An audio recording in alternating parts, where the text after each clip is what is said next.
కృష్ణుడు అర్జునుడికి చెప్పాడు. అర్జునుడు ఏమన్నా సన్యాస? అర్జునుడు బ్రహ్మచారి? అర్జునుడు ముసలోడా? అర్జునుడు ఏమన్నా ఇంట్లో కూర్చుని ఉద్యోగాలన్నీ ఉద్యోగం అంతా అయిపోయిన తర్వాత రిటైర్ అయిపోయి పెన్షన్ తీసుకుంటున్నాడా? అర్జునుడు ఏమన్నా లీజర్గా కూర్చున్నాడా? ఖాళీ కూర్చున్నాడు అర్జునుడు ఏమన్నా?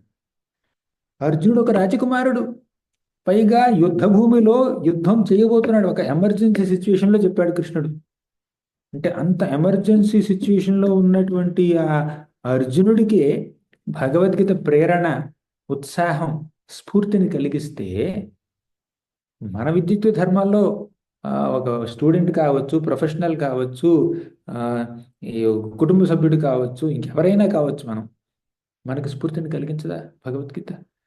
అంటే మనం భగవద్గీతని కేవలం ఈ వ్యక్తులు మాత్రమే చదవాలి అని మనం దాన్ని రిస్ట్రిక్ట్ చేయకూడదండి. భగవద్గీత మానవాళి మొత్తానికి ఎంతో ఉపయోగకరమైనటువంటి గ్రంథం.